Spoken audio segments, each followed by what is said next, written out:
Well, welcome, Cynthia. Welcome, Bill. We are thrilled to have you here, continuing this conversation that we've been having on Art News, bridging the gap between fashion and art, and just learning more about the art world. So let's just dive right in. Cynthia, I've known you a very long time. I'm very lucky to say. And you come from an art background. You have a lineage of artists in your family. Your mother, your grandmother, and your grandfather were all painters. And you have a BFA from the Art Institute of Chicago, so where you studied fine art. So I am curious to know, why did you make the switch from fine art into fashion? That is a good question. I guess I grew up just always assuming that I would, be a painter or do something in the art world. And when I got to school, I guess I just was always a little bit enamored with the creative process and the craft of actually sewing and making clothes. And so pretty far into my school, I switched over to fashion and kind of never looked back. When I was chatting briefly with Bill, he mentioned someone told you fashion was an easier path than art. Well, Is yeah, that true? yeah. No, I think that was my assumption. Oh, this will be so much easier, which is kind of dope, right? I think we know that is definitely not the case. Bill, when we chat, oh yes. Equally. Sorry, definitely equally hard. They are both challenging.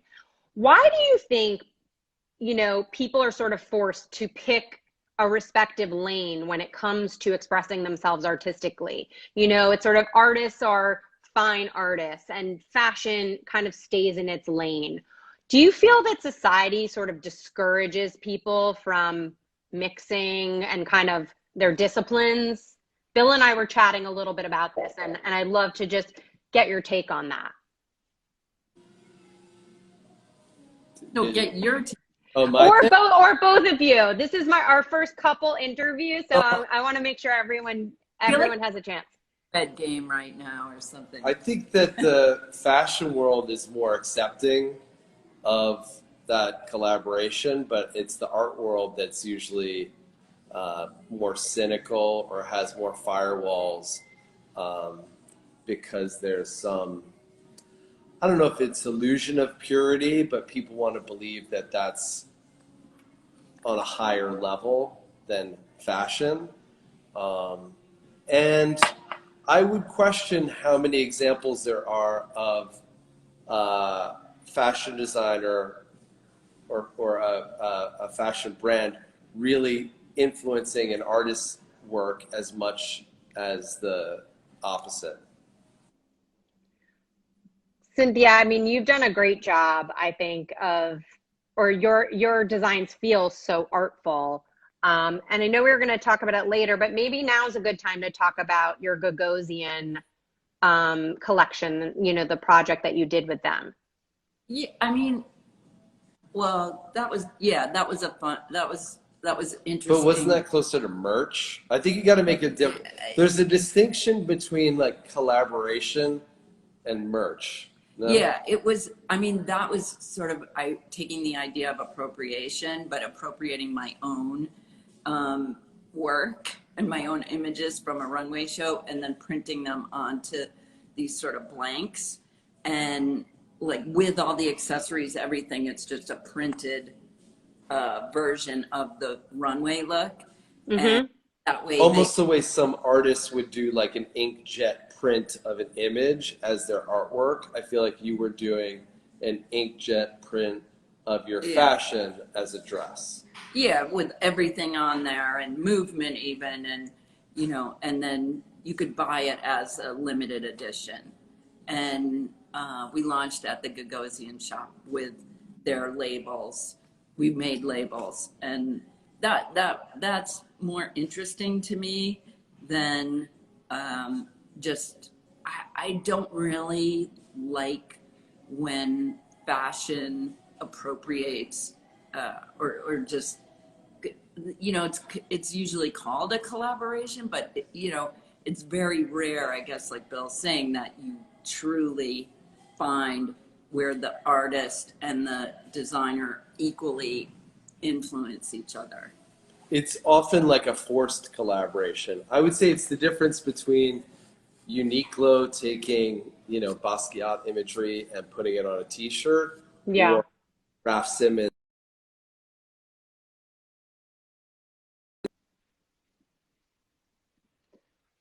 that it felt more integrated, or like the famous, is it Mondrian did the YSL dress that I think is actually on view at the Met right now. Yeah, there's definitely a distinction between sort of mass production of images and sort of the marriage of the artist and the designer. But both can be valid, I would say.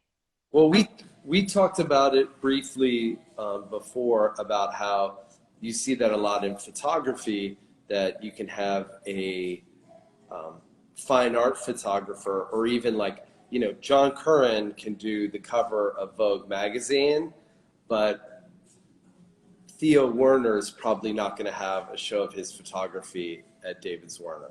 So you can go from fine art to fashion, but it's much harder to go from fashion to fine art, at least in the photography world. There was one example, though, you did mention to me, and you sent me a beautiful painting of someone you recently interviewed who had been behind the scenes at Proenza. There's a painter named Alejandro Cardenas that worked at Proenza. I think he did their logo and did all their prints and textiles for the first 10 years. And he's definitely having some traction as a painter now in the last year or two. I think the distinction there is because his name was never really on the door. It's not like Helmut Lang making sculpture. It's more like a lower level person at a fashion brand who was always a fine artist. And I believe he went to Cooper Union, kind of finally stepping out to take a chance on their dreams. But I just Yeah. think there's almost nothing more exciting than having a lot of creatives all collaborating, so I think, people work with musicians, designers, art, like all different, the ballet and all different disciplines, creative disciplines, all working together, I think is kind of the most exciting alchemy that you can have. I think it just makes it so much more interesting. And I do think that we're living in a time where collaboration is really important, and it's less, to me, I think it's less about a singular kind of egotistical. I would kind of disagree. I feel like before money got in the way, something like Ballet Russe, where you would have Picasso doing sets and costumes for a ballet troupe, because there wasn't as much at stake financially, that it was people were more permissive about collaboration.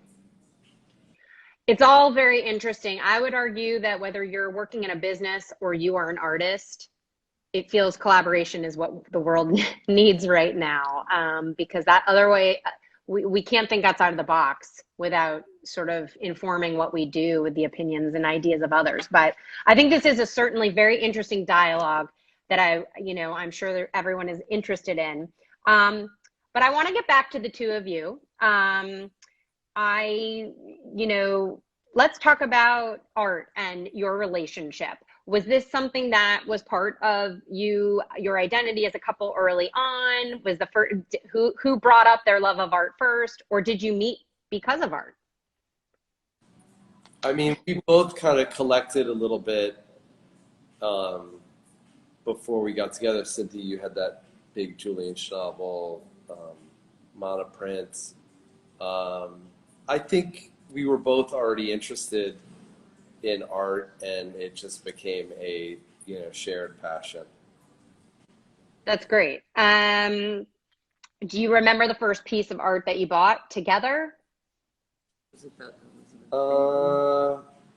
I mean, I know that early pieces might have been, I think when Cynthia was pregnant with Gigi in 2005, I gave her a Rob Pruitt painting of a mother panda and child. And I think sometimes that's very kind of iconic imagery for Rob Pruitt. But it's nice that you can see a piece and everybody else, they're like, oh yeah, I've seen the Rob Pruitt, panda paintings. But then for you, it has a special meaning because of the kind of personal connection that it was kind of like a tribute to Gigi being born on the eve of her birth. So sweet. Love that. Cindy, Yeah, I didn't want to cut you off. I wasn't sure if you were saying something.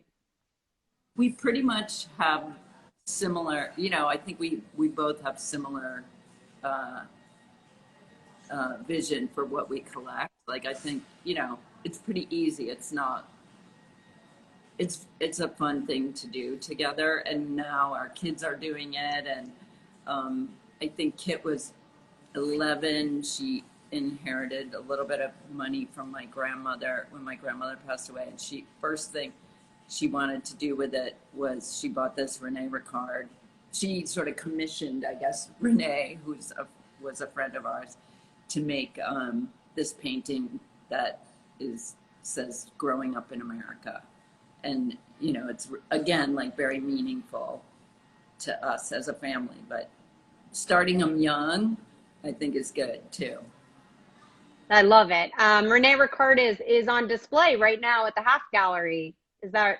Yeah, it's a two-person show with Natalie Frank and Rene Ricard, who, for people that aren't familiar with him, is probably most famous for having written a 1981 art forum cover story called The Radiant Child, which announced Jean-Michel Basquiat as kind of a global presence to the art world.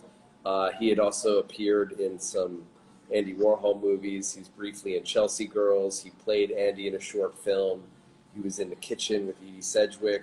So he was a critic, poet, painter, and we're showing a few paintings that are on loan from Donald Batchelor that have never been seen before, even though Renee's been dead for about 5 years now. It sounds really interesting, and I don't know if I said it up front. I want to make sure everyone listening to this conversation. So Bill Powers is the owner of the Half Gallery in New York City. So the Rene Ricard exhibit is on view now, and it sounds like he went across the border of different disciplines. So that he sounds like a good example in terms of inspiration. Say that he lived in the Chelsea Hotel, which has been closed for a couple of years now. So that was kind of like the twilight years where there was still some bohemians left in the Chelsea. And Donald Batchelor too, I think, lived there, Yeah. right? And Philip Taft. Yeah. Sid Vicious. Yeah. Well, the last story about. Yeah. Actually, that goes to, Cynthia and I own an Elizabeth Peyton drawing of Queen Elizabeth, and that's from her first show that was at the Chelsea Hotel. That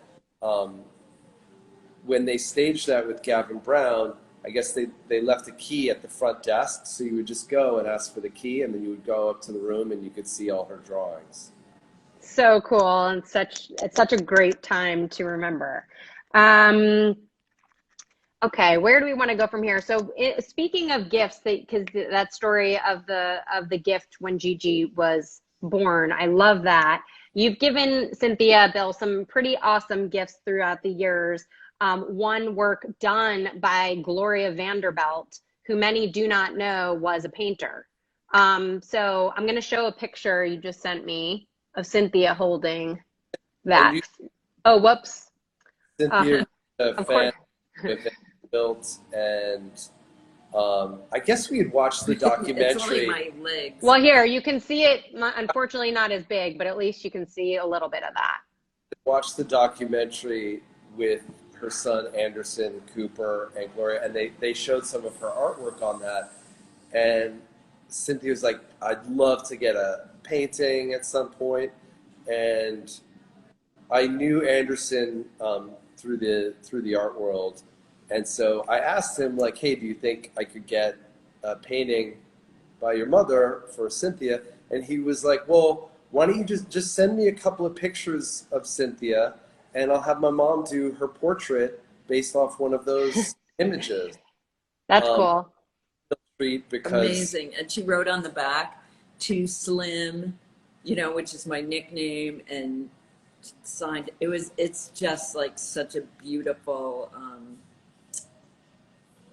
thing that I'll have, beautiful gift that I'll have for forever and ever and ever. But I think she could have we'll see what happens in the next couple of years, but it would not surprise me if Gloria Vanderbilt posthumously has an art career. Her work is brilliant. It's just free and colorful, and very expressive. I think it's real. It's real.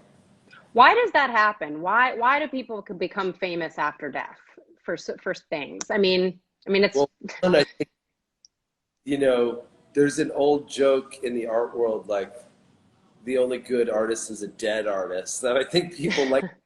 There's a finite amount of material that, Warhol at the end of his life was not fetching huge prices, and I think was seen as a little bit washed up. But the art world tends to kind of punish you for maybe what some people might deem overproduction while you're alive. But then once you're dead, they want every little scrap of paper, anything that you ever did. So Warhol's a great example of that. Before him, Picasso, who just had a tremendous output. I think George Condo is following in that tradition. Richard Prince has made a lot of work. I think that's changing now, that people aren't so taken aback at artists who produce a lot of work. But I think the main reason is people kind of want to cap your life and be able to see it the totality of output in an artist's career. It's really interesting. It's a little morbid to think about, but it's very interesting. So Cynthia, I want to talk to you because I want to hear from you. I've known you for almost 20 years, and your designs are always evolving. You are constantly collaborating. You're constantly reimagining. And for anyone who is not a fashion person listening and not familiar with your designs, you're so colorful, expressive, and you have a sense of humor as well that I think is different as far as fashion is concerned. Is that the same philosophy you have when you're considering art? And maybe just talk to us a little bit about the ethos behind your collection. All right. Yeah, I would say that describes it pretty well. I think functionality is kind of a part of what I do. And, that's how I've come to create like all these sort of disparate pieces, like Band-Aids with Johnson & Johnson and roller skates and wetsuits, which now have become like a kind of big part of our brand. But that one is, I thought, what would you do if you were going to make camouflage for the water? So it's water camo, and it's all these like photo real images of waves and water, all kind of created, moved around to make a print, so that when you're in the water, you're theoretically camouflaged. The sharks won't see it. And I just have to throw in before you continue, wetsuits were not a fashion thing 20 years ago. And I feel like you have taken a category no one was thinking about for females, and you have made it like a must-have. I mean, I'm going to put this picture up of Kim Kardashian from this weekend wearing one of your wetsuits. Yeah, I think that was yesterday. In fact, well, she's been posting. She posts a lot in it. And which just proves that you don't have to be a surfer to wear my wetsuits.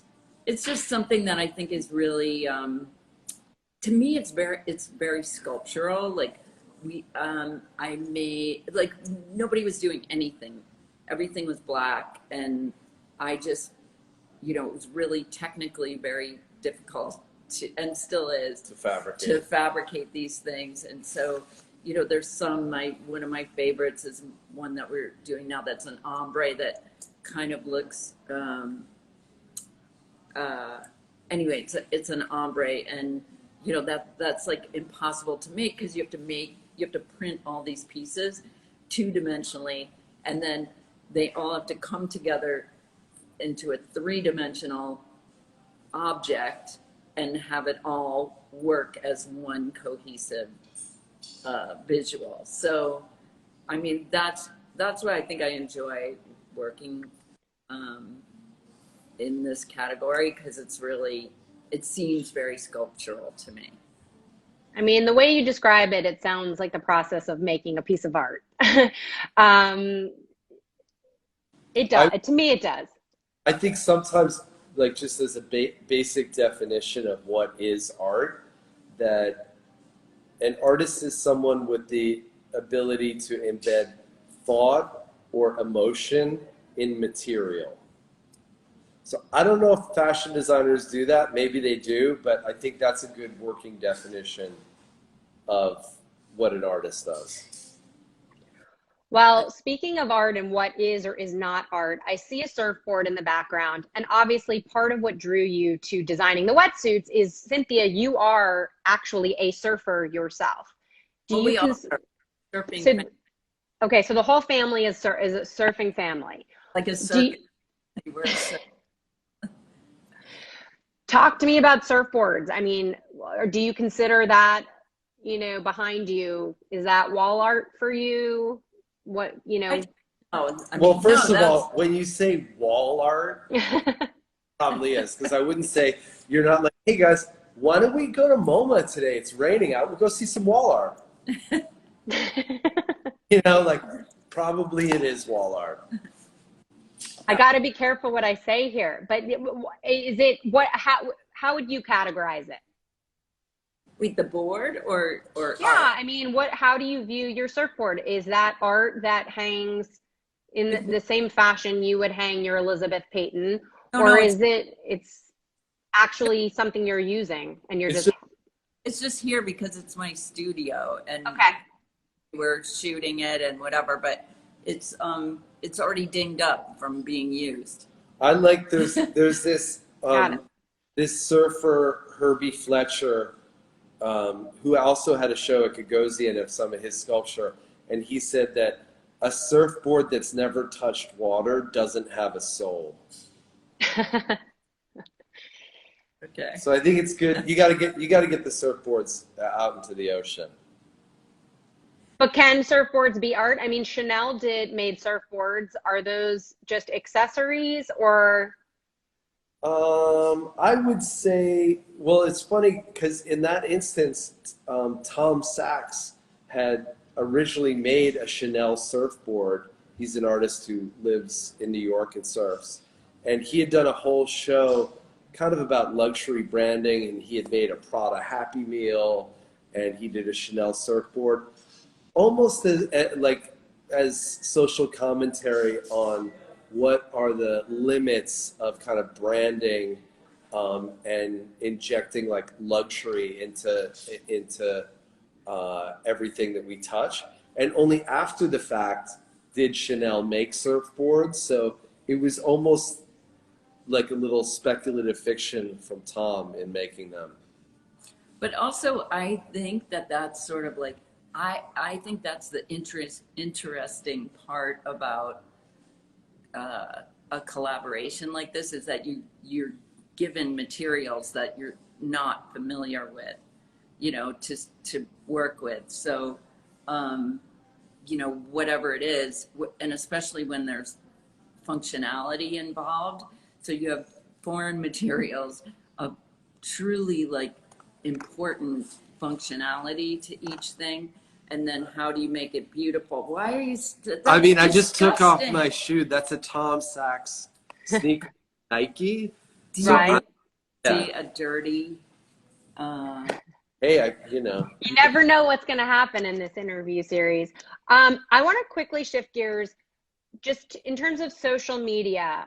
How do both of you leverage social media to either, in Bill, your case, potentially discover new artists for your gallery, or Cynthia, in your case, maybe figuring out people to collaborate with on fashion shows?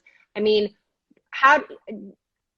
we have a lot of people who listen to this series who are actual working artists who are trying to, get their name out there. What can people be doing on social media to better position themselves? I mean, I think you just show your work as much as possible, because I think so many times now people have been discovered on social media, whether it's Twitter or Instagram. And, I follow a lot of artists, and I think it's such a great introduction to people's work, and you get to see it like in a more immediate fashion, because it's the same thing where let's say you'd wait and twice a year you present your collection. Oh, there's one about that was last September's show, the one before this. You mean before the pandemic? Before it's like What? Anyway, but it used to be that you would present your work, and you do work on this collection, you present it, and that's it, and that's it. Now it's like with all these different platforms, and that there can be more of an immediacy and more of a like constant showing of your work, that I really, it's the same as artists waiting 2 years for their gallery show. Sorry, somebody's yelling at us. I hear that. I can hear that. Waiting for years till their gallery show opens, or their museum show, or their what. But now you can sort of like parse out teasers or new work, and work in between these more monolithic shows. We have to wrap up soon, but a couple things, because one thing I know about you, Cynthia, and I know you do this with your family, is you guys take a lot of trips for inspiration, and you sometimes have been known to go to very far-flung destinations with very little time. 48 hours, Thailand. I'm making this up, but I know that you do these sort of elaborate inspiration trips. So obviously it's a different world right now. How are you guys continuing to feed your appetite for adventure and inspiration, creative inspiration? Clarify something first, because it's not, I would never go anywhere for inspiration. Like that definitely gets into appropriation, cultural appropriation and all that. That's definitely not why we travel. We travel because I speaking for myself, I get inspired by doing these like, daredevil, or these like crazy, adventures. Adventure. Yeah, by it, the idea of being outside your comfort zone, being out, in a far-flung place, and that's inspiring to me in an entirely different way. But we would go for the adventure part, not for what you would think like cultural inspiration. Have you been able to find any new avenues for adventure kind of in this more sedentary time? We were supposed to go on the world's largest roller coaster in Lake Placid this weekend, but we'll see how the weather is. No planes, airplanes, no, we haven't. We've been pretty locked down. Yeah. And because we're running out of time, I'm just going to ask, kind of what's next on the horizon? What can we expect to hear from the two of you in the coming months? Cynthia? I mean, we do shows at Half Gallery every month or 6 weeks. So we have programming, through fall 2021. I'm really excited. We're going to do a show with this artist, Anna Park, in April. We're going to have her first solo show in New York. And she only really deals in drawings, but she's just able to get so much life out of them, and they're so complex that in person they really just jump off the wall.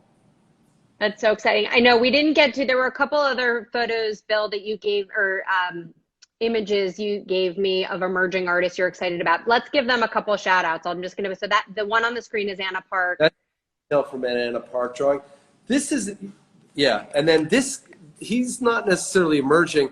This is a painter named Jeff McFetrich, and he's been really good at being able to change lanes. He recently did a watch face for Apple. He did the title sequences for Sofia Coppola's first movie, Virgin Suicides, and he had done some collaboration with Marc Jacobs. So he's somebody that's able to kind of cross back and forth between different mediums.